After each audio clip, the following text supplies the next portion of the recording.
Good morning, everybody. Good to see you. Social workers at the National Press Club again. Let's give ourselves a hand. Now, our participation in society and our issues are as important as anybody, and so we like to do this here to show that we are a major portion of this discussion. So it appears that our moderator has not arrived as yet. So we're social workers, all right? And we can do anything if we have to. So we're gonna start this program. First, I'd like to acknowledge our sponsors, particularly our platinum and gold sponsors, the Clark Fox Institute at Washington University. Gary Parker is here. And University of Southern California, I don't believe anyone is here from there. The National Association of Social Workers, CEO Dr. Angelo McLean is here. And the Counsel on Social Work Education, Dr. Dworak-Peck. The Association of Social Work Boards, Dr. Mary Jo Monahan. All right, we'd like to thank, and Barry University also was it's a Barry students here? Okay, so today we're going to talk about what we do as social workers in this very, there's so many adjectives we could use to describe this chaotic, precarious, scary political environment that we find ourselves in, with a government that we're not quite sure knows what it's doing in terms of running the country. You know, we're all waiting to see where this is all going. But in the meantime, social workers have to think about what it is that we need to be doing, where do we need to put our focus. And I am particularly interested in young social workers and millennials, because they are the block of voters that will really determine a lot of where the country will be going in the future. And so we do know that many millennials are disillusioned, and they think our system is corrupt. I wonder why. And so they have not participated in our political processes as they may. So we will, and I believe that social workers, young social workers, can be the leaders and the catalysts to, energize that base. And there's no assumption what they're going to do. They tend to be more progressive, but we don't know. But we want them to be involved, because 40 years from now, it's going to be their future, and what they do or don't do now is going to make a difference. So today we're here to talk about what we're going to do as social workers to respond to this political climate. I guess I need to say that I want to thank all the women that are here today.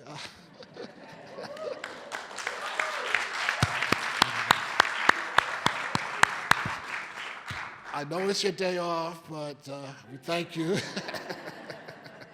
Well, somebody say women never take a day off. So, but we want to acknowledge that, and there's so many wonderful people here that I wish I could acknowledge everybody, but you know that we are really grateful. So we have 4 really exciting panelists today who are going to share their ideas about where we're going. But this is not a panel presentation, okay? They are not just the experts that are going to, give us information.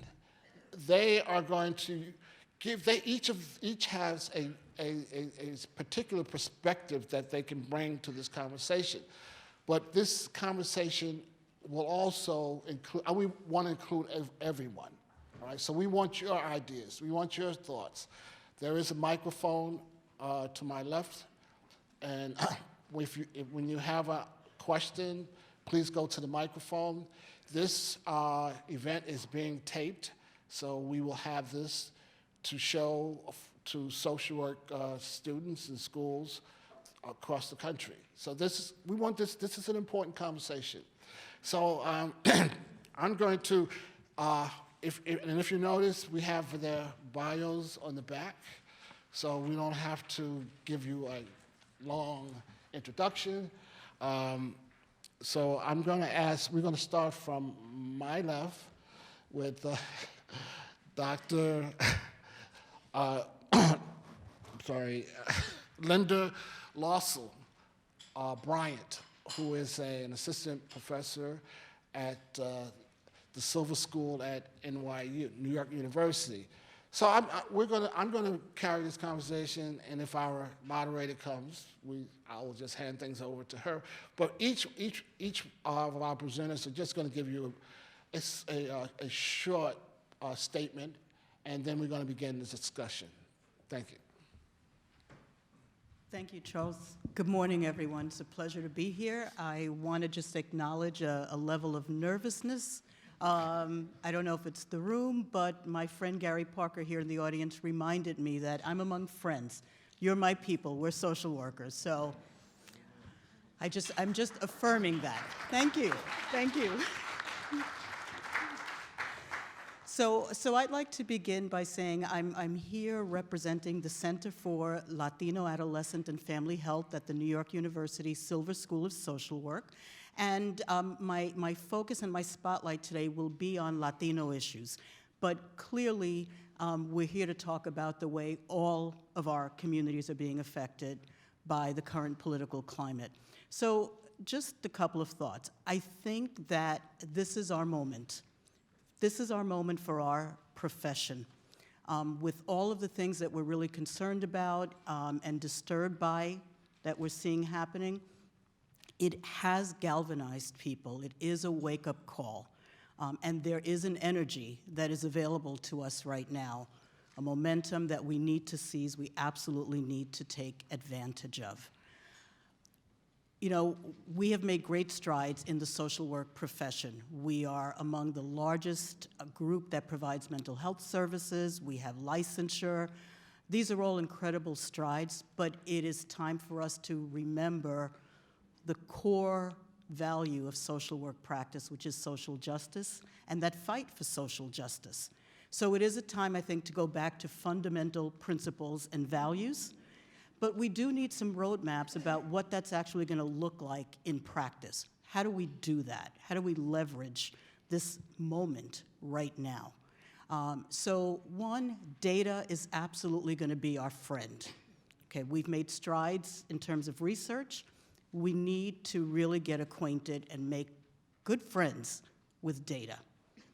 We need to remember that as social workers, we're really nice people. We're nice, but we're not here to make nice.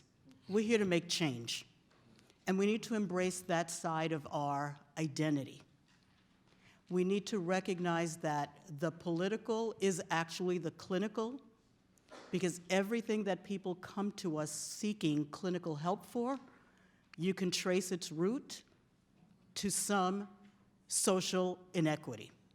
So let's recognize that one of the most important clinical contributions we can make is to engage people in the struggle and in the fight for their own justice.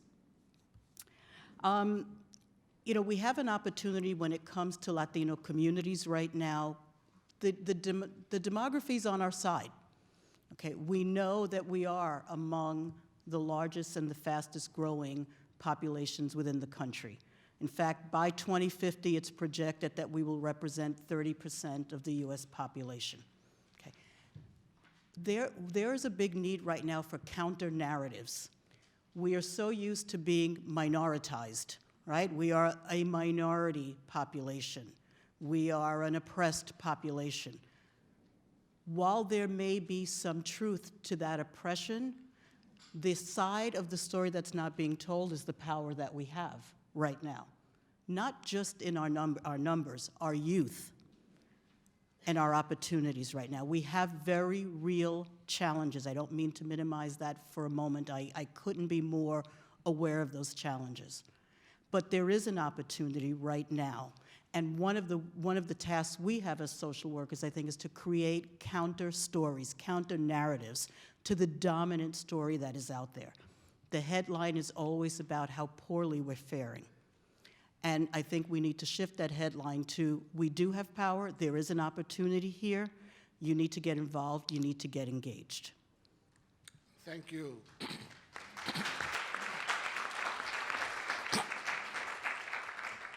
Our next panelist is Dr. Suzanne Pritzker, who's an associate professor at the University of Houston Graduate School of Social Work. And she is one of our political social work scholars. Dr. Shannon Lane is also someone who's done a lot of work, but she's also the Coalition for Policy, Education, and Practice Scholar. It's a coalition that has been brought together of social work organizations so that we can begin looking at what our schools are doing and what we are doing in terms of policy, education, and policy practice. And so I'm going to let Dr. Pritzker give a few remarks. Thank you, Charles. Good morning. I'm thrilled to be here, really excited to get to talk about civic engagement in the Trump era moving forward. I'm going to talk today from really two perspectives. One is that, as Charles mentioned, really much of what I do is focus on researching policy practice and civic engagement, both among social workers and young people. So I'm going to talk a lot from a research perspective today, what we know about civic engagement, particularly among social workers. And then I also teach and train policy practitioners in the Texas context. And I particularly want to make a point about that. There was an article that came out in the Texas Tribune in November, right after the election, that talked about how really what's going on in Texas is a good preview for how politics are likely to work under a unified Republican government in D.C. And so there's a lot that we've seen, a lot of things that may be a little surprising about how unified government works that I want to bring to the table as we move forward from my experience in Texas. So in Texas, in addition to teaching policy courses and researching, I also coordinate several political internship programs, including a block placement where I have 15 students right now at the Texas legislature, living, eating, breathing politics, a lot of politics in the Texas legislature. So I want to come back to that in a little bit. But I want to situate our discussion, really sharing some key findings from some national surveys that I've done both in 2012 and 2016, immediately following the presidential elections, looking at, in both cases, about 1,000 students around the country, what their political participation looks like, so that when we're talking about how to promote civic engagement among social workers, that we have a sense of where our students are today. So first of all, our students are interested in politics. Both in 2012 and 2016, 85% of students in my surveys reported being somewhat or very interested in politics. Over 80% watched a presidential debate. Over 80% watched election returns. I do want to acknowledge there is some self-selection. If you're not interested in politics at all, you might not fill out the survey. But I want to talk about, so even if we are looking at our most engaged folks, these are students who showed pretty consistently to what we've seen in national surveys of social workers generally, very high rates of voting in presidential elections. So, okay, we've got our very engaged social workers. These rates drop substantially when we start talking about down-ballot races. So we go from 95% of my survey saying, oh, I voted for president, to about 60% voting for U.S. representative and other down-ballot races. So even among very engaged social workers, we see a big drop there. Another thing that I want to emphasize is that I think a lot of times we talk about political engagement and we focus on voting. So we see this even in political science literature and other research. In the way we talk, we say, you got to go vote, you got to go vote. Well, what about everything else? Because making a difference and influencing policy does involve electing responsive representatives to office, but it also involves continued pressure on them to adopt or reject policy stances once they're in office, right? If we're not doing that, so we've got somebody who's in office who either maybe we like, maybe we don't like, but then what, right? And if they're not feeling pressure from us and continued pressure from us, they're not going to be responsive to us. So I think it's critical that we're making sure that social workers are engaged much beyond the ballot box. And so what we've seen in the research is that engagement most commonly, students are engaged in following and paying attention to political news. Over 90% of the students in my surveys followed news. They researched candidates' stances. Now, how much, how frequently they did this varied, but over 90% said they did this at some point in 2016. But then when we move to expressing or acting on your views publicly, it drops a lot.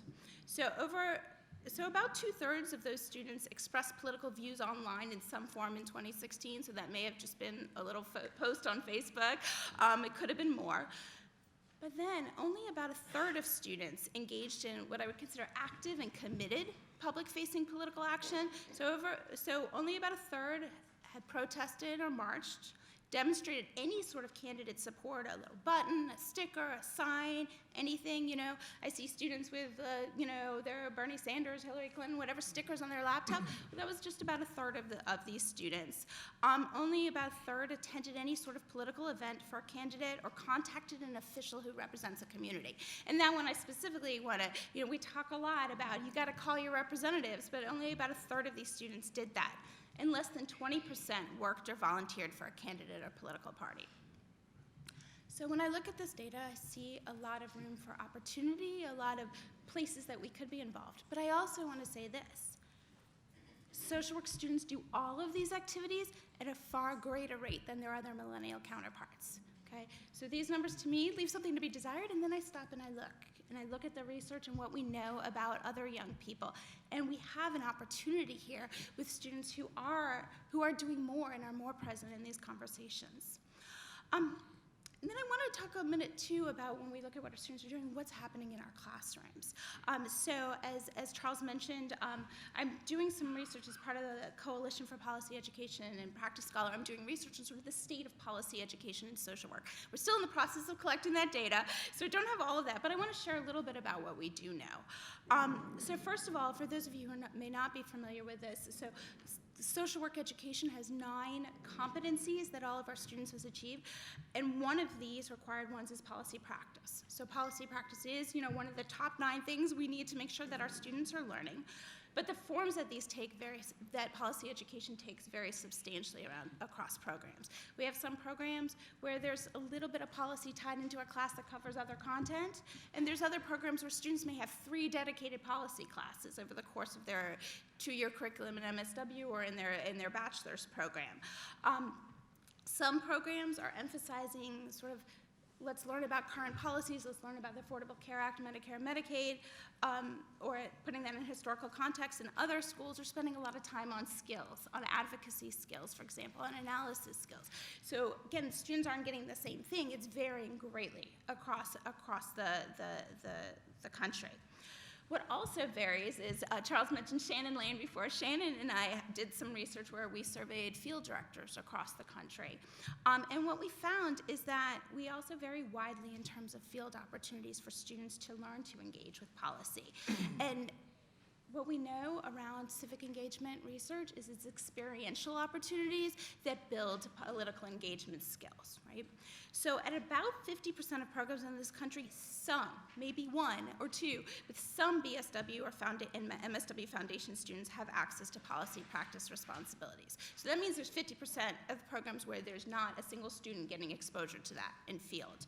And very few of these experiences, even at the schools that do have policy practice responsibilities, involve exposure to elected officials. So our students are not interacting with the elected officials. They may be in advocacy organizations, grassroots, but they're not coming in contact necessarily with elected officials.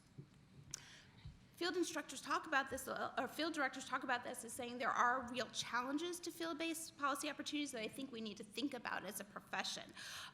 Issues around lack of professional social work supervision, but also that students they're feeling that students don't think this is as important as their clinical training. Why should I want to be a clinical social worker? Why should I spend some time exposed to policy in my field?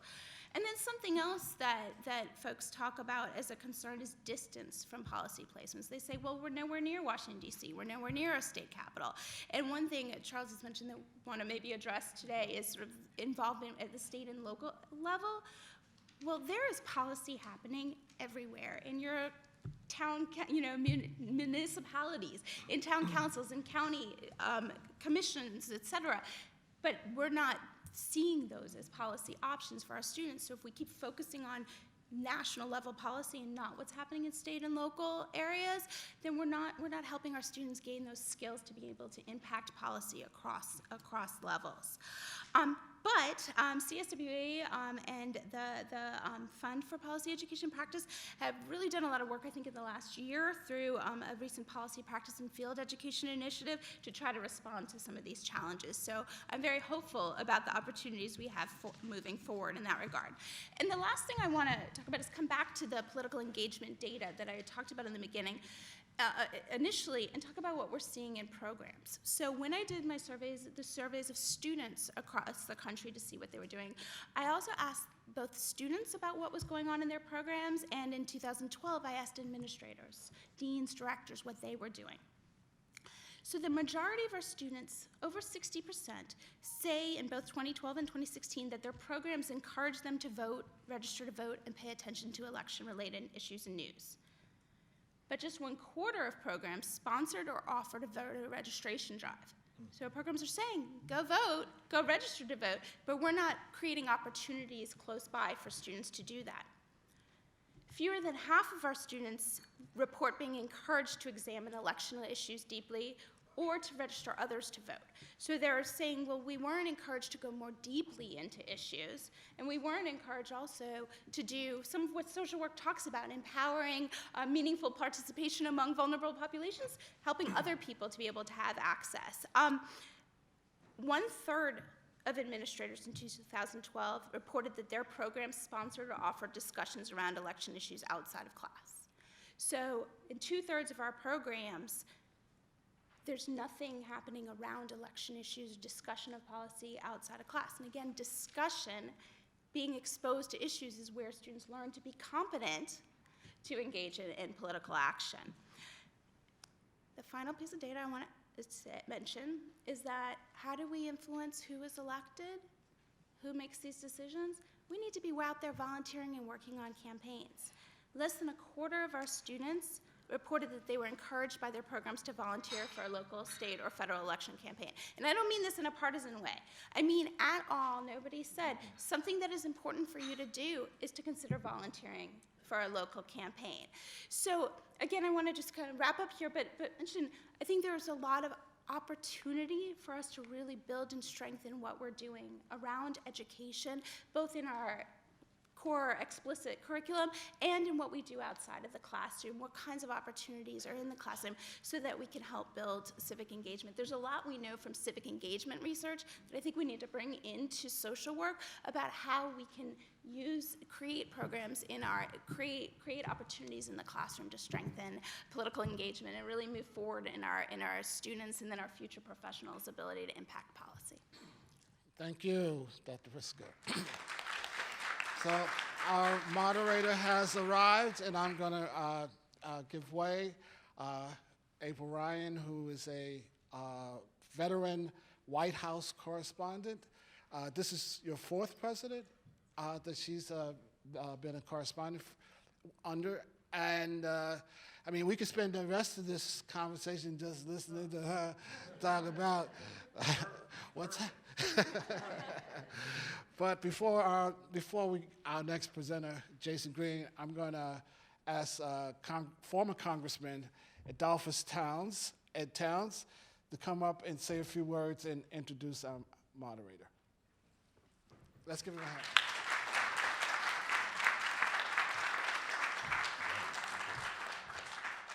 Good morning. Let me say that I am excited about all of this.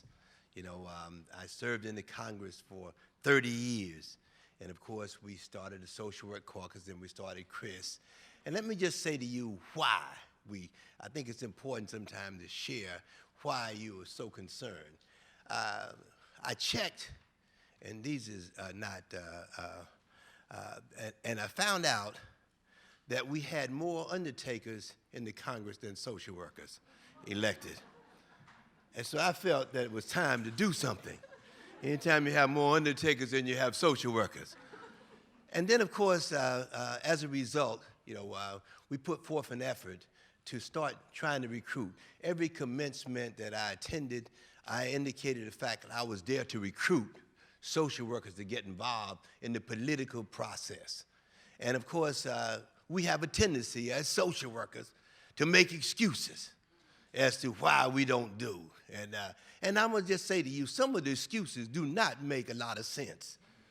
And I'm gonna say, I know what I'm supposed to do. I'm supposed to introduce the speaker. I'm aware of that, but here's a mic.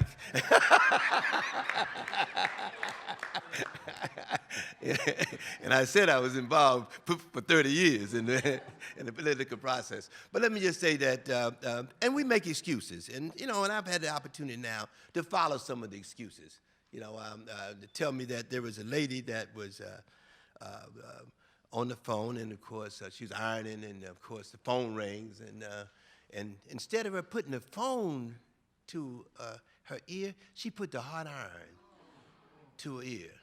And then, you know, people just don't like to take responsibility. So anyway, she goes to the doctor. And the doctor said, what happened? She says, well, she says, I was ironing and the phone rang, and instead of me putting the phone to my ear, I put the hot iron. So the doctor looked at the other side, and he says, my goodness, you got a burn over here. What happened? She said, the dummy called back. So we make excuses sometimes, you know, and when you stop and you analyze them, they don't make a lot of sense. And I tell you, the other one that I really was, this was an experience that I had when I was teaching. I never forget that this is in elementary school, and this lady brought her son into the class. School started at 8:15. She brought her son into class at 10:15 and gave me a note with a big smile on her face. She says, Mr. Towns, please excuse Johnny's lateness. 8:15 came sooner than I had expected.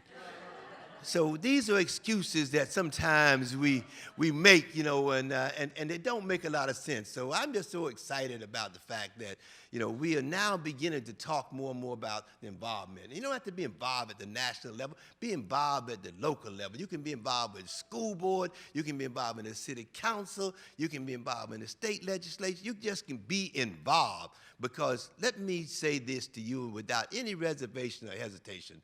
You are more qualified to do the job that we're asked to do than anybody else. Social workers, your training, your background just prepares you to do this job. Now, let me introduce. This person, first of all, she looks young, but she's been around a long, long time. She served under 4 different presidents.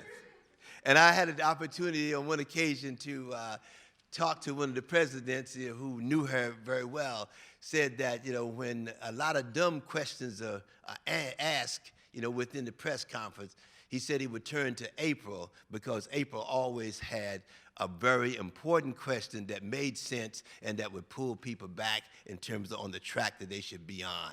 And he said, so when things would get too crazy, he would reach out and then he would point to April and have her to raise the question. You know, so I could go on and on. I could tell you things that you already know, that, you know, she has a book out. You can see that in terms of, she has 2 books out. She has 2 books out, you know. I could tell you that she's a graduate of Morgan State and all of that, you know. Yeah. I could tell you all of that. Yeah, but I figure if I do that, you might applaud, and we don't want any applause. But the point is that It's a person that's committed to making a difference in the lives of people. And I think that is crucial. And let me just say this, and I'm going to sit down. She doesn't believe in artificial facts. Thank you very much. A for Ryan.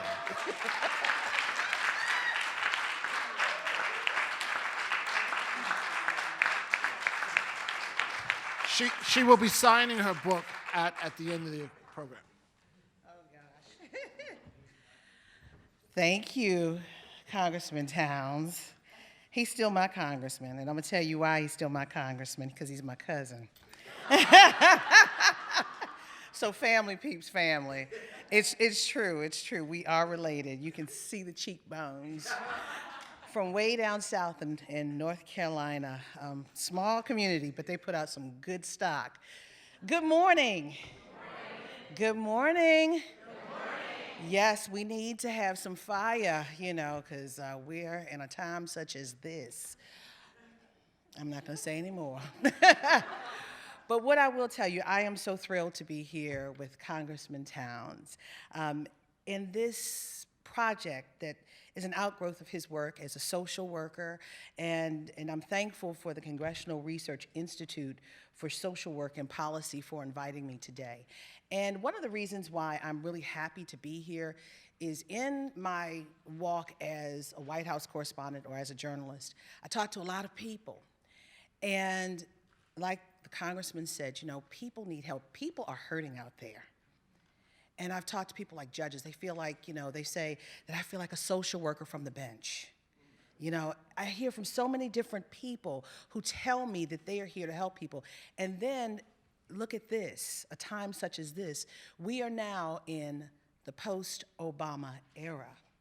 What does that look like? It looks like a time when there's a controversy over what Obamacare did and now what Trump Care could possibly do. There are issues of social justice. There are issues on criminal justice. And who stands for those people? Who are advocates but the social worker? So you are very important today. You were important yesterday, but more so today. This on International Women's Day. How many of you are wearing your red? And if you're not wearing your red, you're walking in spirit, right? Amen. All right. And I'm going to tell you this. The congressman is also, he's a social worker, but he's a preacher too, so he's got stories. He's got a lot of stories, but I thank you guys. Thank you, Congressman Towns. Thank you for inviting me. So I want to go right to this point. And before I go to that point, I want to say something too. And this is a time of activism. We're talking about civic engagement and where does civic engagement and social work meet. And I'm going to give you a story, a true story. A couple of weeks ago, I was in New York. And Harry Belafonte said, come over to my house. I was like, ooh, Harry Belafonte, the day-old man. At 90, I'm like, he still got it. So, so Harry Belafonte, this was right after the election. And this isn't political. This is not a political piece. But this is where the spirit lies, okay? So Harry Belafonte and I were talking, and I said, Mr. Belafonte, I said, I'm talking to so many different people. I said, I look on Facebook right after the election at 4 in the morning. I saw Kristie, some of y'all are still probably in the fetal position and not telling anybody. So Chris Darden, former O.J. Simpson prosecutor, who's a friend of mine, who's on Facebook, he said, oh, the village clown has now got the keys to the White House. I said, oh, you're going to get in trouble. Black Republican, but he also said this is a time of activism. Then you hear Bob Johnson, the former head of BET, say, we must find common ground. And then in all of this mosh of words, I'm still looking because people are still hurting. And people are trying to figure out where are we going, what's going to happen with this if this happens there. So I asked Kweisi Mfume, the former head of the NAACP and a former congressman, and he says both men are right, we're at a crossroads. So then I said, I'm still confused. So I asked Harry Belafonte, what do you think? He said, this is the greatest time. I was like, what? He said, this is the greatest time. And he said, when he walked with Robeson, Paul Robeson, and Dr. King and W.E.B. Du Bois, he said, Du Bois told him this. He said, when there's great pain, and people feel that they've hit rock bottom, it is the time for radical activism. And this is Harry Belafonte. And he said, with that activism, there's great change. So that is why you are here in these seats today. And with that, Jason Green, I'm going to you. You're welcome. Thank you, April. I appreciate it. And as you look at this panel, I know one of these panelists is not like the other. I mean, I'm not a doctor. We have a lot of doctors up here on the panel, but I'm honored just the same to be here with the former congressman who's just a lion of the Congress. And thank you for all you've done so that we're here, and for our moderator, the esteemed moderator. And thank you to Chris for having me. Forgive me if I'm drinking a lot of water or stumbling through a few words. I'm just getting over the flu. I was worried I wouldn't be able to be with you, but I'm honored to be here. Ms. Ryan just talked a little bit about activism, and we heard about some of the statistics and the data, where we are. I think one of the things that's really exciting about this time is that our activism has the opportunity to take many different shapes and forms. If we're just thinking about how we register people to vote and whether or not they're going to turn out, we've missed the opportunity. Many individuals participated in the Women's March. We have many individuals that are participating today in a day without women, and though I'm not wearing red, I have fire in my heart, and I'm aligned, and there is solidarity there. But there's a whole lot of other activities that are going on. And I want to give you just a little bit of background about some of my work and how I'm going to respond to some of the questions today, sort of the role that I've asked to play. So I was the National Voter Registration Director for the 2008 Obama campaign. And so we can talk about voter registration strategy, but the important takeaway from that experience is that we weren't just trying to register people to vote. We were trying to connect to people where they were to build community, local level, community neighborhood groups, so that they were invested in one another, invested in one another's outcomes. And so when it came time to vote, they were prepared to vote. But beyond voting day, there were neighborhood and community connections that could last on. I served for a number of years in the Obama administration, but post that, I've started a few organizations I think that are relevant to this conversation. The first is a documentary called The Quince Orchard Project. That's a film focusing exclusively on the unlikely merger of three racially segregated churches. Three racially segregated churches from the 1800s. These were the descendants of former slaves and former slave owners that unexpectedly merged their congregations into one in 1968 in the wake of Martin Luther King's assassination to be this demonstration of hope and optimism in an otherwise divisive time. That sound familiar at all? You guys know a little bit about some divided times? So what's remarkable about that project and that story is that there's a number of young people, 17, 18, 16-year-olds who are participating in it, and this is their first connection to this idea of community. And they're learning different principles about what's in their neighborhood through film. So we're taking a different approach. I've tricked them. They wanted to participate in a documentary, and instead we taught them about their community. I started a company called SkillSmart. This is a company whose sole mission is to empower individuals and community through jobs. So one of the challenges that we see often is that people don't have the skill sets that they need for the jobs in their community, and they don't know how to get them. They feel a little bit lost. So we help them identify those skill sets from their breadth of their background. I don't care if you learn that skill in a formal setting where you got paid to do it, or in an informal setting when you were an usher in your religious institution. That's a skill set that deserves to be valued and demonstrated in the workforce. And so we help them bring those skills to the table, match to jobs, and then when they're not qualified, we match them to the appropriate training. So again, building that community so that they're being served on their immediate needs, right? This is hierarchy of needs so that they can then participate politically and civically. And then lastly is an organization called the Arena Summit, and this is the newest effort. This was spurred just after the election, where a number of my former campaign and White House colleagues, we felt spurred along by the outcome of the election, and really the discourse of the campaign, frankly. And we realized that for our constitutional society to be strong, we needed to have strong candidates in the arena. We need to have strong political participation. And we realized that across the country, there are people who just felt disconnected. They didn't know where to go or how to engage. And so we started the Arena Summit, which has summits across the country in communities where parties haven't really spent a whole lot of time. We had our first summit weeks after the election in Nashville, Tennessee. We're having our second summit at the end of this month in Raleigh, North Carolina. We'll be in Detroit, we'll be in Las Vegas. We're going to communities that need to be enriched. And what we saw when we sat down with some of the local communities and with people that are attending these summits is that we wanted people who had integrity. We wanted people who had an understanding of community to run for office, who had an awareness and propensity for social justice, who could not only speak to people and explain to them their consequence in this space, but also their consequence to their neighbors' outcomes in this space. And so what we realized, and what I've really taken away from just the introduction, is that in addition to being engaged in politics, social workers should run for office. And we shouldn't be hesitant about that fact. I take the point, and I think it's an incredibly poignant one, that we should stop focusing simply on our national elections in every 4 years. But to this idea of reaching people where they are, it's social workers that move people in this space, and through their elections, through their campaigns, through their candidacies, will motivate others to get involved. Now, the question that always comes is how and why and when and what. There's a phrase that our moderator knows very well about this town, and that is that we can suffer from paralysis by analysis.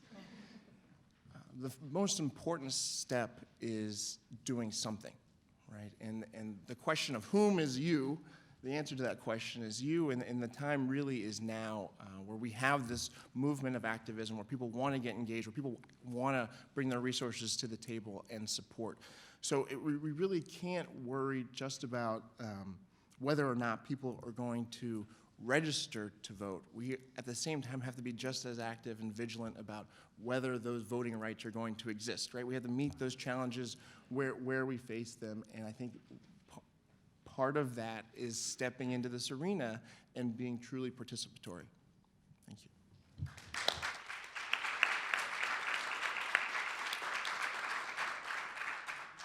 And Jason, you're right. Social work is needed on almost every level of society. It touches everything. And we're going to go to Dr. Kristie Holmes about social work at this time. Hi, everybody. It's good to see familiar faces out there. And I think every time you get next to a microphone, I hand sweat every time. I've done this a few times, but it still makes me nervous, even when it's a friendly crowd. I ran for office, and I lost, and it was the best thing I ever did. I went big. I went and ran for Henry Waxman's seat. I hadn't done anything in politics before. It came from teaching a class that was honestly really boring curriculum. And the talk was, why don't you do it? You're graduate students, you're old enough, the requirements are pretty short. Come on, let's go. And they were like, yeah, you go do it. And I was like, oh, I don't want to do it. You go do it. And that's how that started. So I said, well, I'll go to the first meeting thing and see what happens. And there were 25 of us. So I went into it going, well, only one person can win. 25 are going to lose. And that's probably going to be me. So that's good. Okay. So I just went. And I thought I would go for the first couple of bits to see how it goes. Because, you know, teaching and doing are two different things. So I just kept going. It was one of those things that didn't mean for it to keep going, but then I got into the loop, and then there were 15, and just kept going. And it was a really good time. I learned stuff that I probably didn't want to learn. I learned a lot about money in politics. I learned a lot about who supports, about endorsements, and just a lot about money. There's a whole lot about money. So we can care a whole lot, and it doesn't do anything, but you got to find out where your support and influence is. So I don't regret doing that for a minute. I'm not sure I actually wanted the job. I remember at one point talking to Ted Lieu's the one who eventually won the seat, and we were sitting there waiting for a debate to start, and I said, you know, I figure you're gonna win, but if you don't win, what are you gonna do? Because you had to give up your state seat to run, so if he lost, he lost. And he said, oh, I'll be fine, I'll just go back to the private sector. And I go, wow, that's really interesting. He's like, I can make a difference there too, you know, as we all can.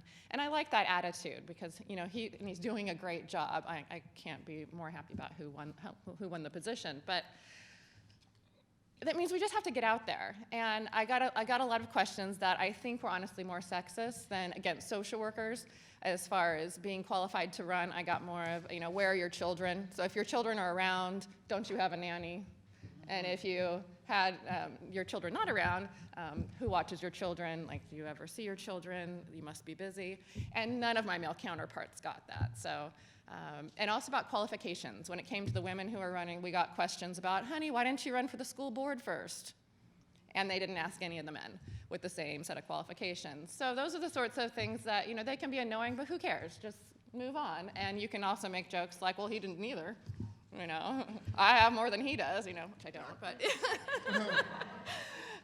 but humor helps. Just keep going. One of the other things I noticed you guys were talking about reminded me of the silo conversation, and I'm getting to hate the word silos, but working in different areas where everybody's doing kind of the same thing but not talking to each other. And I do UN work, and so we've had the Millennium Development Goals, now Sustainable Development Goals, for quite a while. Now we have our 12 problems in social work, and they're very similar, but I wish we'd cross over more. So we can do it in really small ways, even when we're having online conversation with hashtags, global goals with macro SW or something like that, so people can see outside of our discipline that we're working on the same things too. And there aren't many social workers at the UN. It took 6 years, I think, before I met one. And when I was there, they said, oh, so nice to have you. That makes sense you're here, but we don't ever see social workers. And so there's a lot of places for us that we're not right now, and I don't think a lot of our programs are opening the doors there as much as we can. So I think we have a little bit of work to do there. We talked about millennials early on, but I just wanted to remind everybody millennials are pushing 40s right now, so there is a much younger generation we need to reach out to. And Generation Z is, teenagers. And right now, just a little example, the night before the election, my son right here, Phoenix, who's in the front, he's 10. He was 9 at the time. It was very funny. He and all of his friends, I don't remember being interested in politics, but they were all very into this. And I think that's one of the upsides of this whole divisiveness, because the kids were hearing it at home. And so they all had their opinions, and he was coming home talking about who was canvassing for Bernie and who's canvassing for Hillary. And I was like, this is a really weird conversation to have with a 9-year-old. But he was emotionally invested. The night before, he started making calls for Hillary. He wanted to do that on his own.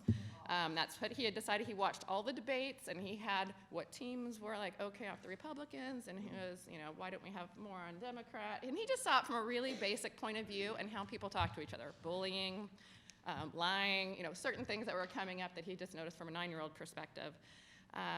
But one thing I realized I should have done a long time ago was one of my old projects was working on the He for She campaign with a teenager named Rowan Blanchard. She was on Girl Meets World, and now she's turned into a little feminist icon. But she's got about 5 million followers. And so the night before the election, I thought, I should have called her. And so we were trying to cover one of the states for Hillary for getting the vote out. So I called her, and I set up a hangout online so we could sign people up real quick to make calls. And so we covered an entire state in the next 2 hours. And so part of what we need to know as social workers is who we know and who can help influence things. So we got 320 teenagers on the phone doing a get out the vote the night before the election. But we could have been doing something like that all along if we know who we know. So, and they're more enthusiastic than the adults. So just a couple of things. Let's see. Oh, one of the things I make my students do, which they probably don't appreciate very much, but they thank me later. Especially on the online classes. During this semester, I've really been stressing, we talk about these things in policy class and their eyes glaze over a lot of times, but you have to be able to call. So we can't say, come on clients, come on communities, call about this thing, call about that thing, healthcare, and then we won't do it ourselves. And everyone's like, oh, I don't want to do phone calls. I'll tweet, I'll do the email, the online petition, which online petitions are practically, trash anymore. Nobody really pays attention. So you've got to actually pick up the phone. So I make them call right now. And I'm going to watch you. Everyone put your phone on mute, and I make them all call. And also the other thing I'm finding, we have to give some kind of list to them. There's lots of issues, but if you're not politically active, they're not sitting in your head like they are in ours. So, you can give them a few things to call about. I don't care if you call for or against, or just call your congressperson and thank them for doing a great job because you're representing me well. But you've got to pick up the phone and talk to somebody. So they do that, then it makes a huge difference. All of a sudden, they've called every week for the last 6 or 7 weeks on their own. So just making them do that first time is important. Talking about it is not the same as doing it. And once you do it, it's easier. The other thing that we have to do along with that is translating for communities. So we talk about all these things, again, in our jargon and language, and especially when it comes to the healthcare stuff. Now I care about healthcare, for those of you that know. I had a really big medical incident in the last year. Barely made it, but I'm here. But I had good insurance. I'm pretty sure if I didn't have good insurance, I'd be dead. So if these things went through and lifetime caps happened, so I'm all passionate about this now because I know what it feels like to sit there and go and see other people in the hospital who don't get it, or see the nurses say, yeah, you know what happened there? You know, they didn't get approved for a transplant. I was like, okay, so people that get this letter that say you're approved for transplant, I got that, it was supposed to be good news. Other people get the one that says you're not. And it's like crickets. Why would I get it and somebody else want it? So there, my social work self was getting really stressed out in the hospital. They had to give me some pills for that because I was getting very upset calling everybody in there saying, well, how does this work? Who do you call? They're like, you need to calm down. You're in ICU. I'm like, yeah, but I just don't understand how someone could get turned down for the same thing that I can get. And that's before any of this was happening. So find the thing that drives you. This wasn't my thing a year ago. I wasn't even thinking about these things. But right now, healthcare should drive everybody because that might be you at any point. So anyway, I think I covered my points. I was trying to not recover what everybody else did. Yeah. But thank you so much for having me. And you did a magnificent job with it. You did a magnificent job. But you said something very important, Dr. Holmes. You talked about our children. I have a 14-year-old and a 9-year-old. How many of you have kids in here? My kids, if my kids are like yours, they were so involved in the election process. And I think part of the problem and the greatness is the device. I remember as a kid, my mother would never put a $200 or $300 anything in my hand at that age.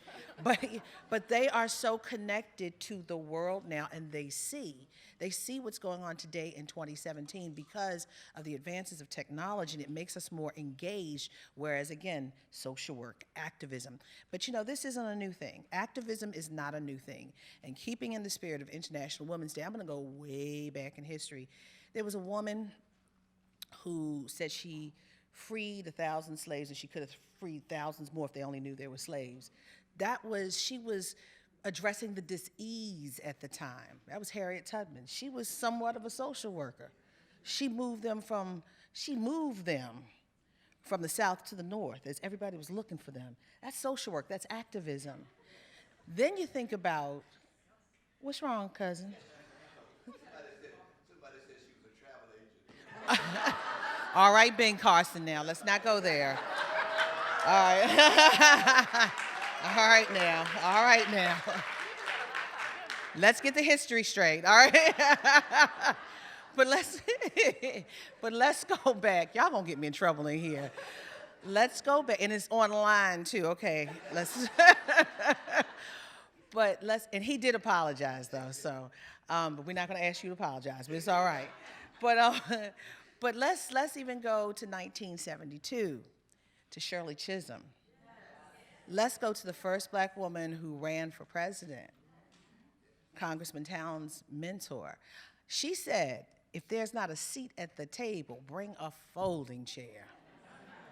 So that's saying I need to be in the process, active. So with all this history of not even, before Shirley Chisholm, when, Harriet Tubman started moving people because of the disease, they didn't call it social work, and they didn't call it activism. It's about this dis-ease in the spirit. So with all of this knowledge about the dis-ease of the spirit from years ago and bringing it forward to today, March 2017, Dr. Bryant, how do we view today activism and social work? And I'm asking each one of the panelists that go down the line, what is the cross? How do we function today with activism and civic engagement? What should we do?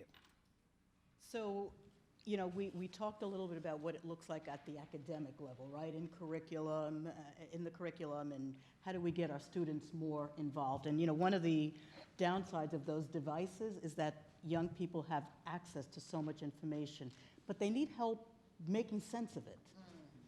I've spoken to my classes. I work with undergrads at NYU, and they talk about shutting down because it's just too much, like not knowing where to start, okay? So let's not assume that because people have access to the information, they know how to organize it, and then what steps to take. And I'm going to give a caveat to Yeah. that. And make sure it's not fake news. Look at the source. No, seriously, you're absolutely right, because it's a bombardment of information. You're absolutely right. And some of the headlines are crazy, and you have to look at where it's coming from. Credible sources. Go ahead, I'm sorry. At the same time, we know that there's this tremendous power in social media. And I think that's a power we haven't yet figured out how to leverage enough, as powerful as it is. I always use the example of the ice bucket challenge, when people were just running around dumping buckets of ice on their head, right? They're not even sure if they knew why they were doing that, but you know, it caught on like wildfire. So I looked at that and I thought, wow, this is a community organizing tool, right? We're not using it in that way enough, but it's something we could. If we can get people across the country dumping buckets of ice on their head, right, which is without a real tangible result, what could we do with that medium to get people to get involved locally, to even to spread the information about taking all of these issues that are out there and communicate to folks, pick one, pick two that really are important to you and close to your heart, and go for it, right? Here are places you can call to find out. Here's a website you can look up to get more information about how to do that. So there is a need for us to get back to our organizing roots and think about how are we going to organize people. They are fired up. They're in distress. They're ready. They're kind of like, I'm ready to go. Where am I going? What is step number one? And so I think that's our challenge. That's one of our key challenges as social workers, which is to help the people we serve figure out how do they make sense of this morass of information and challenges that we face, and to break it down into what's step one, what's step two, help them partialize it in a way that it's digestible and they can actually begin to take some concrete steps. I think the other key thing for us as a profession is that we do need to occupy territory. We need, in addition to wherever we already work as social workers, whatever it is we do, recognizing that leadership is not just about the person who's got the corner office or has the title or has the letters after their name. Leadership is about pursuing a goal. It's not the role per se.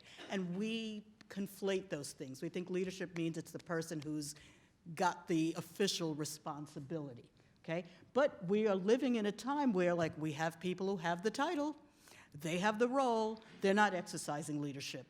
So we must.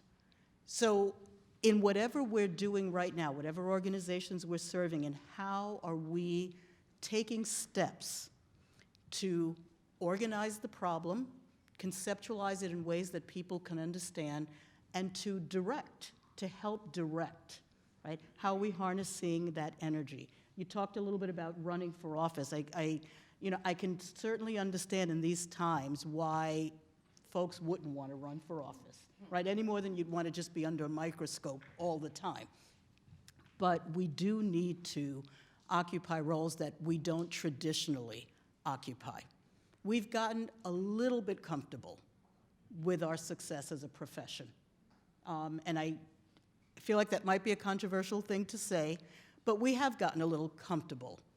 And we need to get out of our comfort zones. And in addition to whatever we're doing to make a living, we have to do these things that we're saying we need everyone else to do.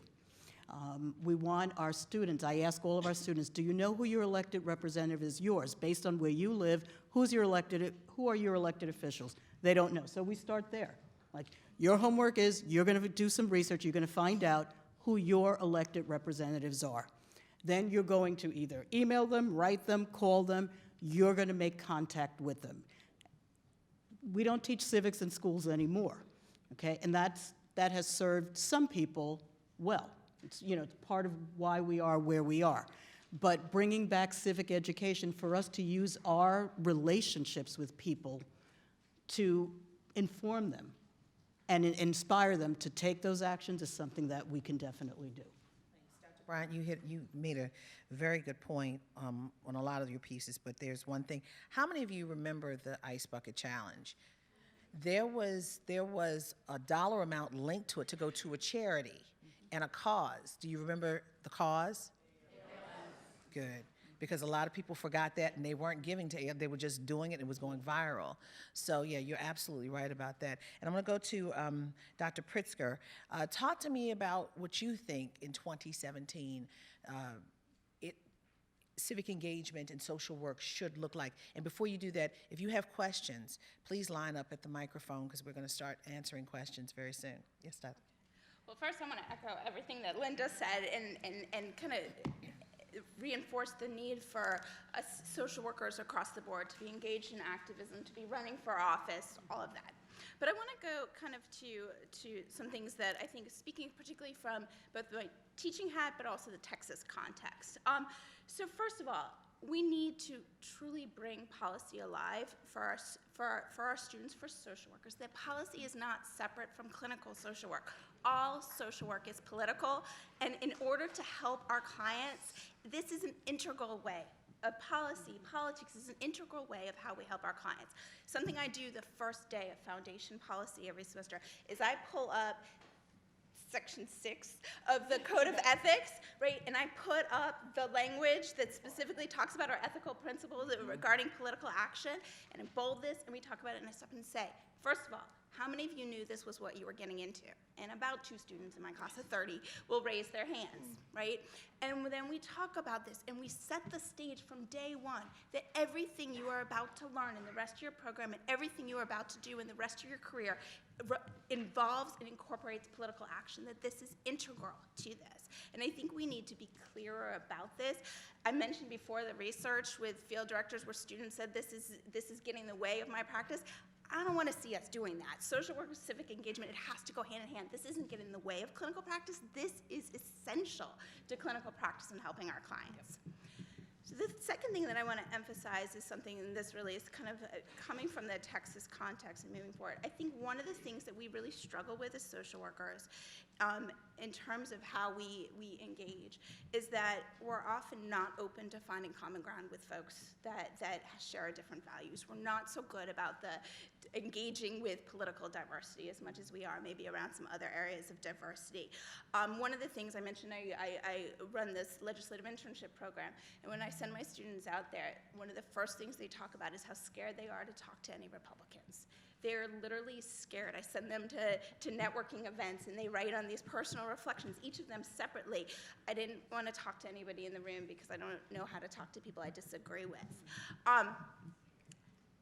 What we've seen in Texas is you have to, in a state where there are not enough Democrats to influence policy at all, you have got to find people that you can find common ground with. You don't have to agree with everything they're doing, but you've got to find something. So yesterday, the Texas Senate heard 20 hours of testimony on the bathroom bill that's being proposed in Texas that's mandating people use the bathroom matching their birth gender. Passed 8-1 out of the Senate committee to do this. So, right, you go in there and you think, it doesn't matter what I do. This is going to become law in Texas. Well, let me tell you what. Now that bill is going to go to the floor of the Senate, it's going to pass, and then it's going to go over to the House. Our Republican Speaker of the House does not want this bill to go forward. He is going to find a way to kill that bill. Okay? That is an ally with the Republican Speaker of the House. Okay? Last week, there was a bill, there is major reform to kinship care, to expanding kinship care support for family caregivers in the foster care system. Major reform going on, very bipartisan reform, and a Republican member of the House proposed an amendment that would deny kinship support to families with undocumented members in it. Democrats and Republican legislators worked together to kill that amendment because they didn't want to undermine support for kinship care, increase support for family members caring for children in the state. That is examples of Republicans and Democrats being important partners working together. And I feel like a lot of times in our rhetoric, we really struggle with this. We struggle with where we can find common ground and work for it, and we have to do it when there is unified one-party control. We have to be able to work with folks across difference. And the third thing that I want to emphasize is I think it is great that we are seeing a resurgence of activism. It's great that we're seeing, and I hope we continue to see a lot more civic engagement. But we also, in order to truly influence policy, we need to have more attention to strategy.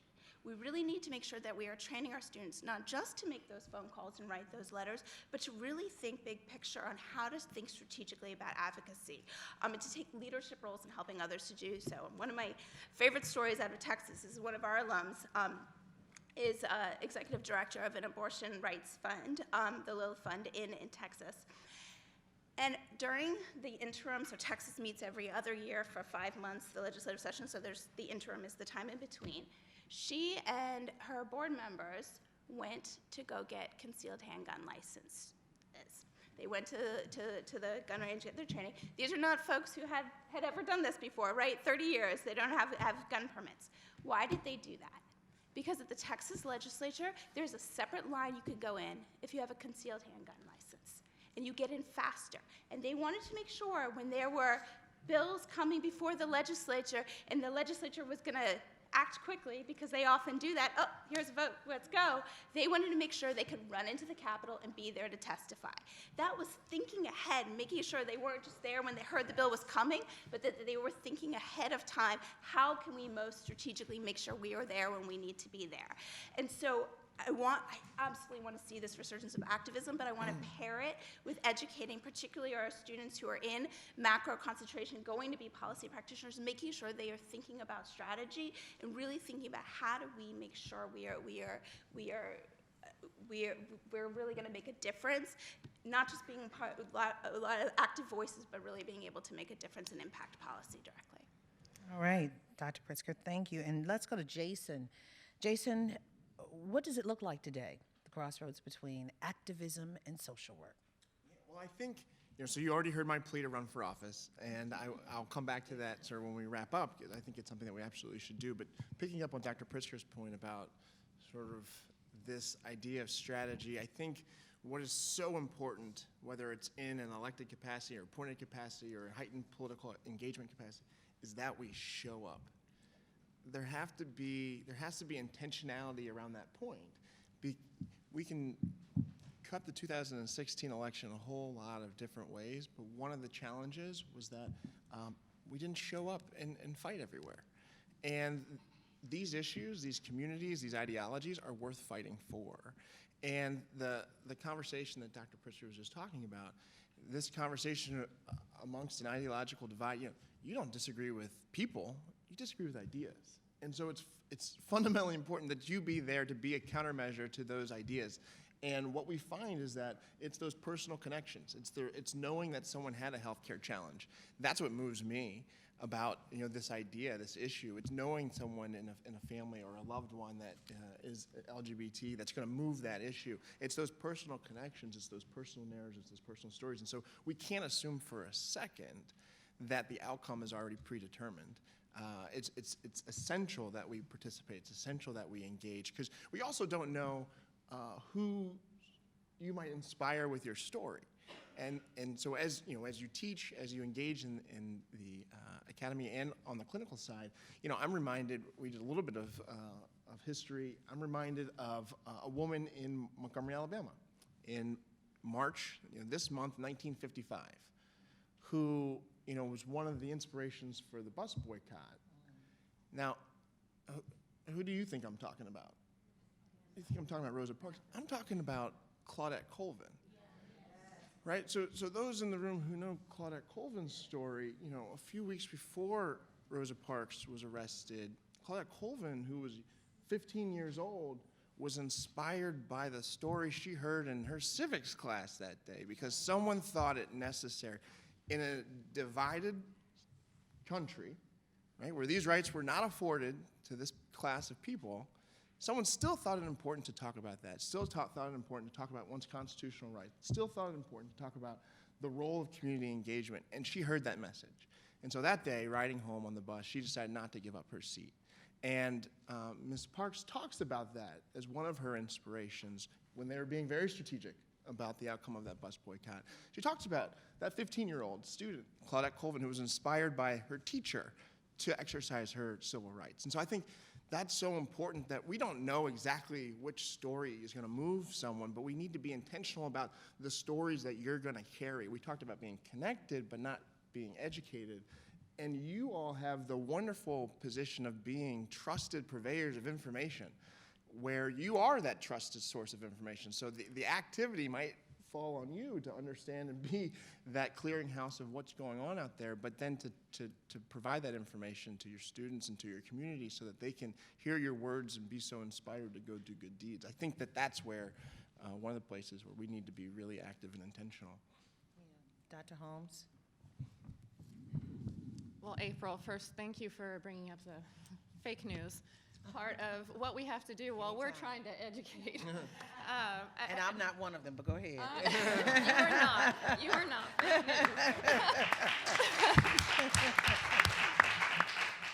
One of my basic points in class right now, and we have to start where we're at. I have 5 sections of students. That's who gets my advice most of the time, or my opinion, honestly. You know, you try to hide it, but it comes out. But sometimes you just have to say, okay, stop using this, that, the other as your reference point.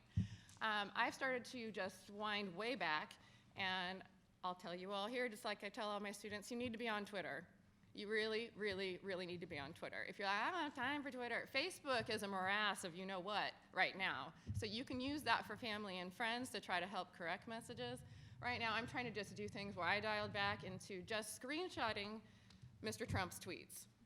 So instead of sharing an article of someone that I agree with this, look at this, and it's usually headlines or all people are reading or that first couple of lines under the headline, show them what the man is saying, show them what they're doing, or it's direct from the person who's saying it. So on Twitter, people write what they think as they think it. It's not always the best way, and sometimes I write things that I probably shouldn't write when I think it, but it's coming directly from them. So rather than having an argument back and forth about interpretation, is this okay?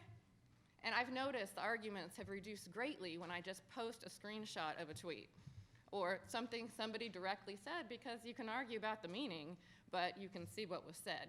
And it's really hard right now to sort through the fake news. The other part of it is on Twitter, you find reporters that you trust. I trust this person to tell me the truth. So I'm gonna. I did. I followed you. Okay, oh, good. I followed you immediately. Give me Yeah. 5. Yeah. Immediately. April yes. D. Ryan, that's the right. handle, yes. April, find her on Twitter. That's right. Oh, I just love that scene. I've watched it. I showed it in class too. Oh my goodness, let's not even go there. There's That's, the print. yeah. I just can't even. We'll take, Yeah. that'll take a whole other couple hours, but go ahead. Okay, so yeah, my sideways notes here. All right, so social media, there's 1 million, almost 1 million of us professional social workers in the United States, and I love that Suzanne brought up the 6.04, because that's what I use, and it's buried at the bottom of our code of ethics, and I think most social workers might have seen it once in school and never look at it again, but it's not like kind of part where we're interpreting it as part of our ethical duty. It is part of our ethical duty, and it's really clear on who we're supposed to be defending and advocating for. Everyone's listed. Everything you can think of is listed there. I'm impressed with how much is listed there. So go revisit that if you haven't and break down those bits. You can't do all of it all the time, but focus. Like I said, pick a couple of things that you care about. Discomfort is part of our code. I'll say that again. Discomfort is part of our code. If you're comfortable all the time, you're not doing the right thing. Because if you're always comfortable, you think you know what you're talking about, you think everybody understands what you're talking about, they don't. So be uncomfortable in what you're doing. You know, it's okay to be comfortable most of the time, but find something that's challenging to you, meet someone new, find out somebody else's story that you're not familiar with. It'll make you more effective as a social worker and as an advocate. All right, know your weaknesses in your group. I noticed that in some of the marches, because I love advocacy, I love marches, but have you noticed what happens in the news right now? The second they find somebody with any kind of weakness, they exploit only the weakness, and the story becomes about the weakness. And so know your weaknesses before you go in, so that you have something to come back with, and it's not just out there. You don't want to get discredited as soon as you get out there. So make sure that your group, whoever you got, and I'm not talking about extreme vetting, I'm just talking about Google. Just know what's out there, and it doesn't mean the person can't lead, it just means you know what's there, and you can deal with it as you go. So it's a pretty powerful tool for good and evil these days. All right, I think that's really all I have, because you all covered it so well. So please, social media, please, Twitter. Yeah, and I see some of you, I'm following Twitter right now, some of you are tweeting, so please break the Twitter this morning. Let's hashtag, what's a good hashtag for this moment? Macro SW is our ongoing, it's macro social work, so macro SW or just social work. Yeah, For this event. we didn't do one for this Okay, event, well, so it's ongoing. let's do something, hashtag social work. Yeah. Let's just hashtag social work today. Yeah. Hashtag, go on Twitter right now, hashtag social work. And do we have the website link? And put the website. It's Yeah. on Facebook. This is actually going live right now because we need to let people know the importance of what's being said today. And as we have the importance of today, and we're talking about social media, I'm on Twitter, I'm on Instagram, I'm on Facebook, and Facebook, you see a lot of the fake news more so on Facebook. Be very leery. Watch the titles and watch who it's coming from, what organization it's coming from, and also watch to see the journalist that's putting it out. Yes. Be very, very careful. And you've got a lot of issues today. Just today alone, we've got advocacy on issues of the high price of prescription drugs. Congressman Elijah Cummings finally has his meeting with the president today at 2:30. We've got ACA that CBO did not score, that's being passed and pushed around in Congress now. We've got the travel ban issue right now. We've got so many voting rights. There's so many things on the table just today. And you saw a couple of women the day after the inauguration walking around in places. Just a day after, just a couple of women were walking around in London, New York, DC, and size does matter. People paid attention. People paid attention. And with that, yes, ma'am, in the pink. Let's go to your question. Good morning. My name is Dworak-Peck, and I'm blessed to be a baby boomer, social worker in the millennium world, and I start graduate school this year at the age of 61. So I'm blessed to know.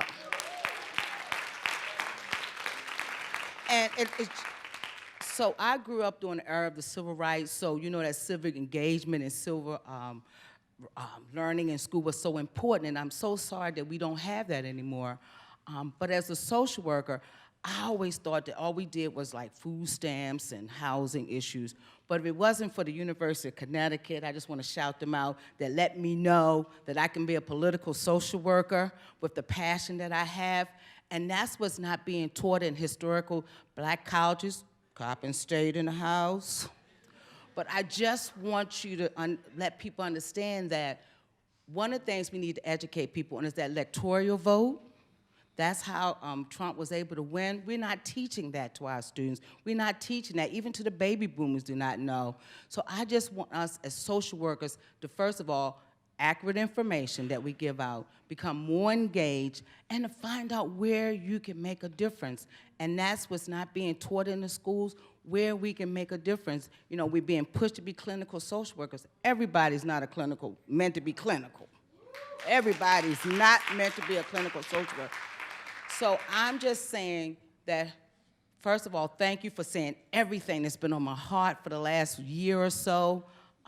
I just want to know, how can I start making a difference? I am looking for employment too, so if you can find me something in the political arena, I appreciate it. You know, public service announcement. But again, thank you so much for letting me know that I do have a role and that everything I've been saying is not false in my mind, and that we really need to push the idea of not only voter registration, but educating the correct information. So thank you so much for understanding me as a baby boomer in a millennium world. Thank you. Thank you. Would anyone like to address? I'll let you say the substance. One of the things I think is so critical about what you're talking about is that we not think of social work just as a profession. Social work is a profession, it's a laudable, notable profession, but it's also an ideology. And when we think about that as an ideology with the core principles that we've heard discussed up here, that is no longer bounded by occupation. So if what you care about is positive outcomes in social justice, in community, to increase integrity across the landscape, then you're not bounded by an occupation and how you deliver those outcomes. You can do that as a social worker, quote unquote, in the profession. You can do that as a teacher outside of the profession. You can do that as a film producer, as a business developer. You take those core principles, and in whatever enterprise you pursue, you're able to deliver that to the community that you're serving. And I think that's really important in the way that we teach social workers, that they should, if clinical social work is the place for you, you're wonderful.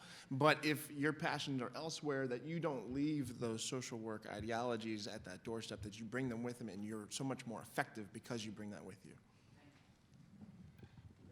And I want to thank you very much for your comments, and I'm really thrilled to hear of your interest in political social work. But I want to piggyback off your comment about the lack of civics education. This is very real. Okay, this has been declining for a while, but I think particularly actually in the advent of No Child Left Behind, it pushed for more testing on reading, more testing on math, not on social studies. And what happens in the classroom when we're not testing on it, we're not learning it. And so we have seen a real decline in what our students are learning when it comes to social studies and civics. And I think one of the things that those of us who are social work educators need to realize is our students are coming in the door without basic civics knowledge. And even when, like, I teach in a graduate program, I need to realize that my students don't even have undergraduate level civics knowledge, and this has got to be part of our responsibility to teach that, to fill that gap if we want civically engaged students. And the research is very consistent on this. In order to be politically engaged, people need civic knowledge and skills. That's what civic education, civic instruction is. So we really need to be teaching our students. We kind of actually, going back to the previous question, we can't jump to how do you influence, how do you get engaged in activism if we haven't taught them how systems work, if they don't know that the presidential election was decided on an electoral college and not on a popular vote. If they don't know, one of the things I'm always struck by is that, for example, I've had students literally in my classroom say, under the previous administration, there's consistently potholes on my street. Well, I called the White House to complain about this. And I would say to them, President Obama does a lot of wonderful things. I just don't think he cares about your potholes. I mean, I'm sure he cares, but he's not going to do anything about it.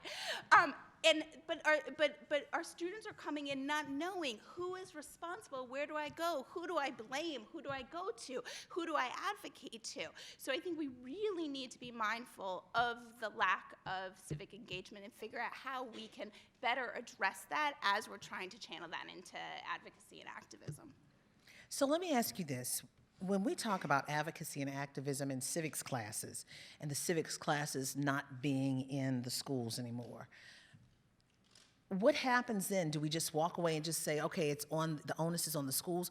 Or do we as parents or leaders or role models for kids take them to the polls and show them? Because, I mean, I was a kid. When my parents went to the polls, we were behind them. This is a time when you close the curtain and you click the little things. I remember that. I remember hearing that curtain close, and I followed the steps of my parents. My kids are watching the news because I'm in the news and watch it in the mornings before I get them up to go to school. So, I mean, but what if the schoolhouse is not doing it? Do we take it to our house? What happens there?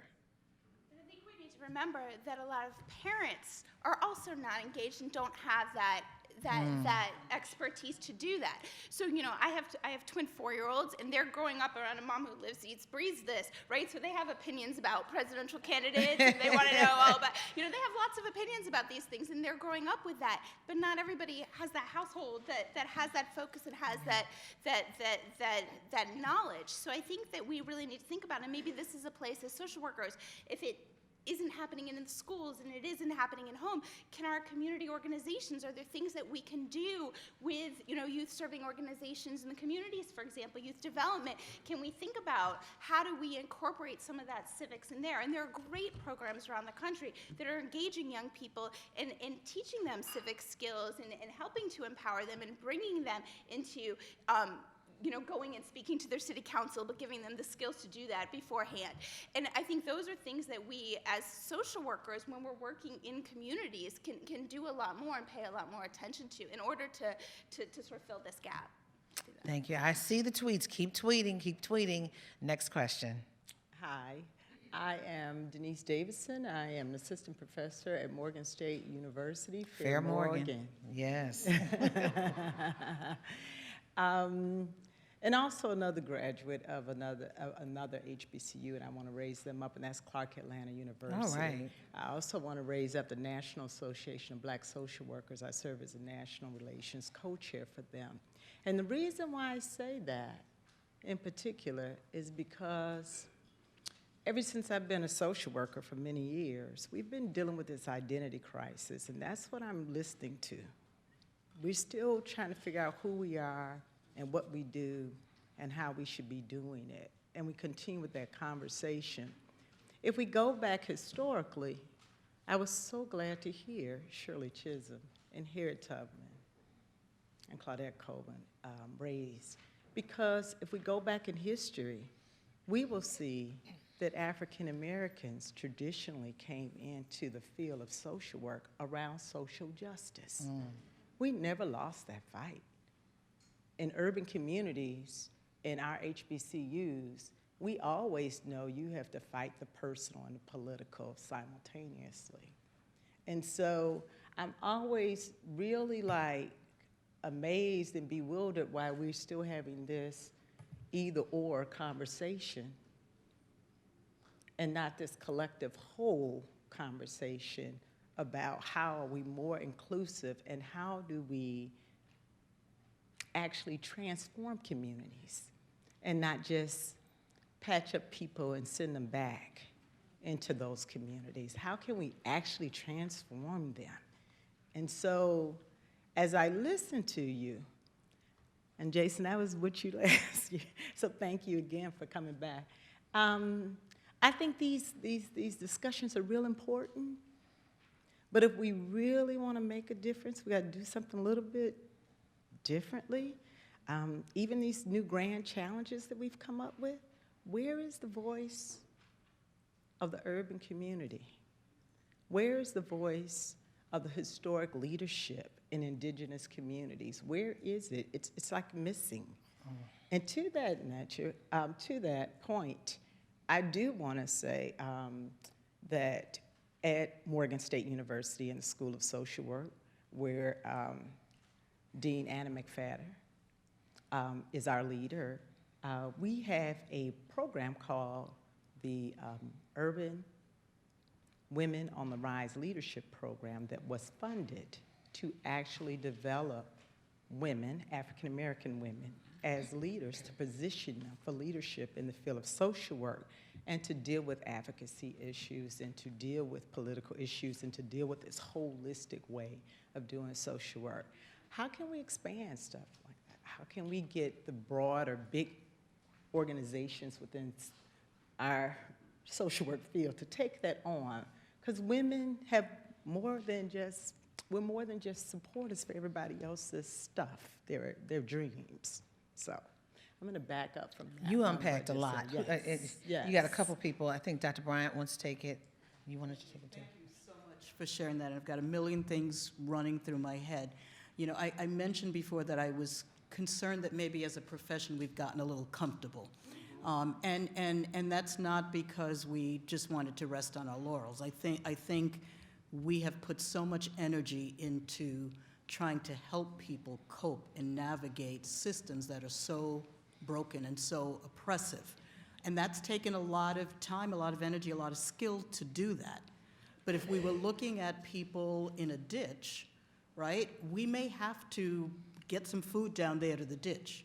We might have to get some resources down to the ditch, but ultimately our commitment is people shouldn't be in a ditch, right? We have to pull you out of there, and we have to fight whatever systems allow that to happen in the first place, right? So it's a lot on us. It's a tremendous amount, but that's the calling. That's the call. Social work, you know, to your point, is not just what we do, it's who we are. So that's the commitment. I also want to use the R word here and talk a little bit about race. Yes. And the fact that, you know, Blacks and Latinos need to come together, okay? We keep fighting this, you know, We need to come together. There's a lot we were able to do in the 60s because there was more unity. So going back to looking at what are some of those historic models, right? Where did we break some of this down and make some progress? But we do need to come together, recognizing that neither of our communities are monolithic, right? There's tremendous, we can't say like, this is what it means to be Black and this is what it means to be Latino, but we know on the whole, both are hurting tremendously. Yeah. So what would happen if we did join forces? And we've got to take some risks in doing that. Think of the power we have collectively to do that. And we have a few minutes left, and I want to go to, I hope she answered it. Okay, thanks. All right. Okay, we've got 5 minutes left, and we're going to go to the next question, and then we're going to kind of wrap up. But I will say this, to your point, African Americans and our Latino brothers and sisters have some of the highest negatives in almost every category to this day. So activism, solutions, there's a need there. Yes, ma'am. My name is Margot Aronson, and I am with the Clinical Social Work Association. So, first of all, I am not a baby boomer. I am from the silent generation. Social workers never stop. You remember who the silent generation is. We're older than the boomers. Your wisdom, your wisdom. So, the reason the clinical social workers do so much of the mental health work in the United States, and the reason that we're so good at it, is because we're social workers and we get it. Social work is the base. And one of the things that is really, really important in the Clinical Association and also NASW work on is that clinical social workers are an important part of the social justice team. And what we focus on is mental health, the mental health reforms, what do those laws say, what are the details, what page, what line needs to be changed on what page in this bill. We can go and tell the staffers, we get really down to it. And also, the entire criminal justice system is hugely involved in mental health. The issues of mental health are usually involved in the criminal justice problems throughout. So there is a great need for clinical social workers to be involved and for social justice non-clinical social workers to keep involving us. So I just want that message to be that clinical social workers aren't just sitting over there doing their private practice. Many of us spent years in public service and ended up maybe in private practice, maybe started in private practice, but there's a real responsibility there. You are definitely needed. You are definitely needed. Thank you. And I'm going to go to the next two questions really fast. Come one behind the other because we're really supposed to be over.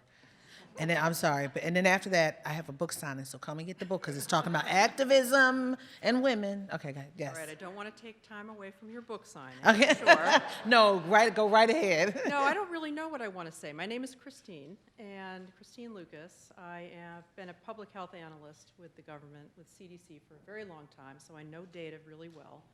But more importantly, I'm a PhD student right now. I'm in my second year, and I've been writing a lot about issues that concern me.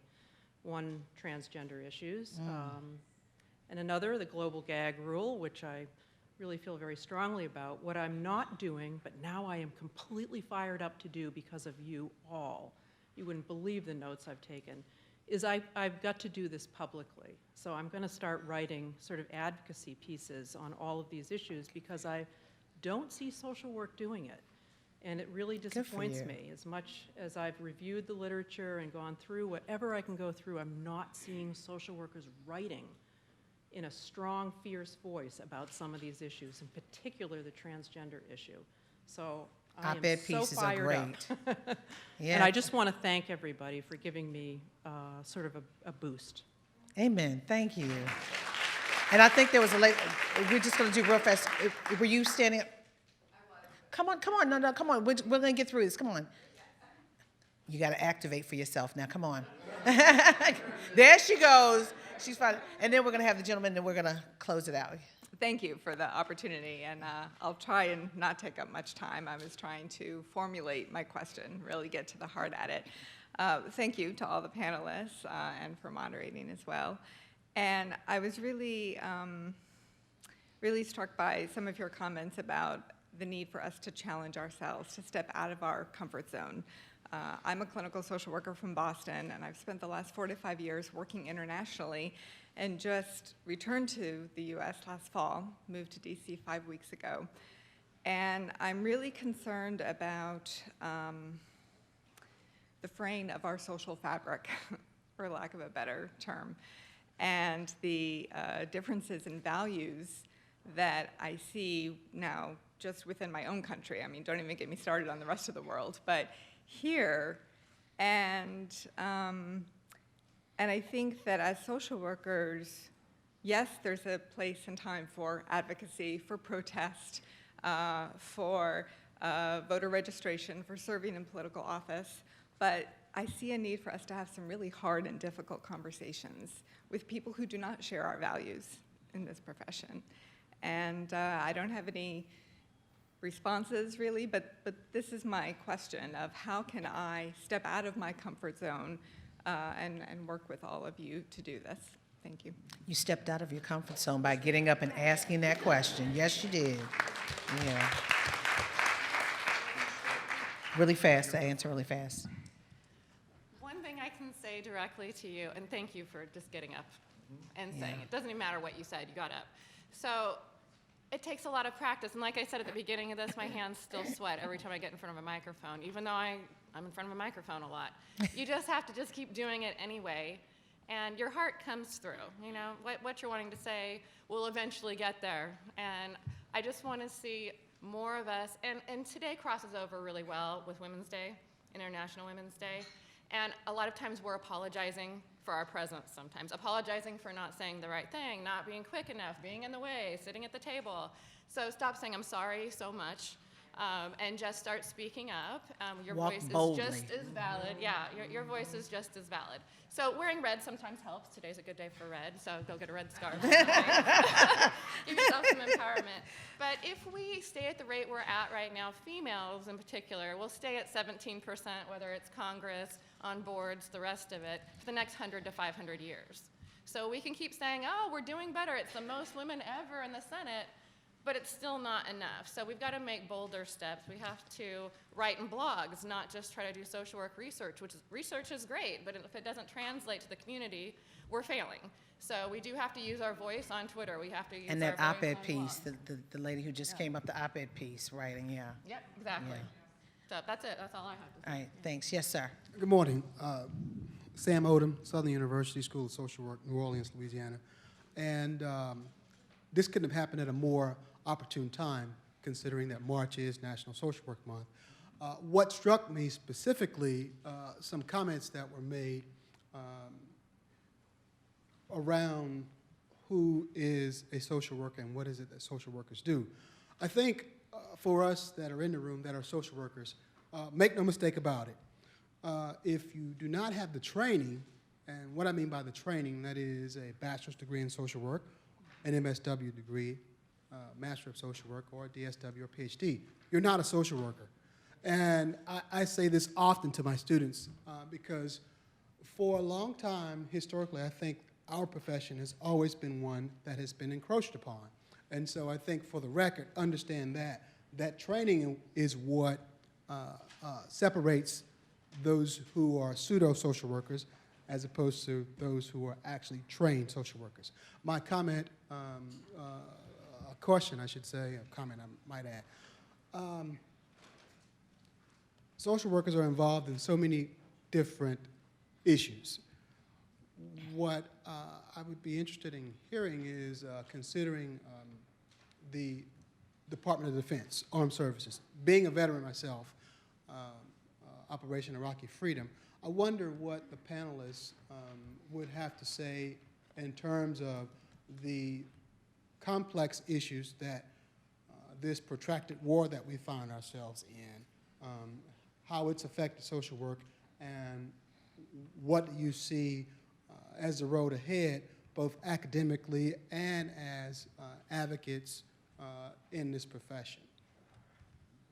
Thank you. Really fast. Who would like to offer an answer?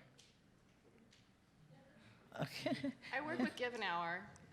Anything you can do, if you're a clinical social worker, we don't have a lot of time to volunteer, and I'm going to be more of an advocate of putting boundaries around your time. But one of the things I do care about is Give an Hour. So if you're an LCSW, you can do, say, give 2 hours a week to vets who are on the waiting list. So you can do really specific things as clinical social workers, as well as work on bills, work on things for the VA. I have a really long list, if you want them, of things you can do military-wise, and USC specializes in military social work as well. So I do have resources, I don't know where he went, for you afterwards, but I know we're out of time, so you go. Well, I was just going to say, your question, if I could, April. So one last thing? Is that right? Go ahead. Just a story, it struck me from my past. So when I started at the White House, our first meeting was in the Situation Room. And if you've ever looked at the Situation Room, you've got, it's effectively a big conference room, conference table, chairs around the conference table. Super secret. And then, super secret, but you've seen pictures. And then there's some chairs that are around the outside of that room. So chairs directly at the table, chairs around the outside of that room. And on our first meeting, we all walked in, and we sat in the seats around the outside of the table. And then the big boss came in and saw all of his appointees sitting around these seats around the outside of the table with no one seated at the table. And he took his seat at the table, and he looked at us, and he said, "What are you waiting for? We have work to do. Take your seat at the table." And I think that that's the message for you is what are you waiting for? We have important work to do. Take your seat at the table, and you don't have to do that alone. That's not alone. You with your colleagues, with your friends, with your family, to go back and sort of flush these ideas out with, but there is important work to do. There are seats at the table, and we need you there. That's an amazing story. That was an amazing story. Don't sit outside, be at the table. I want to thank you all. This has been an education for me. This was a great panel discussion. I want to thank the Congressional Research Institute for Social Work and Policy for inviting me and hosting all of this in this Social Work Month. Thank you so much. Please, my hashtag, my @ handle is April D. Ryan, and I encourage you to be involved. This is a time, for a time such as this, we need to hear voices. And I thank you again, and I'm going to bring Charles Lewis up, and don't forget, I got a book signing right after. And I also want to thank my cousin, the former New York Congressman, the Right Honorable Adolphus Towns. He's my cousin on my mama's side. Thank you so much. Thank you so much, April.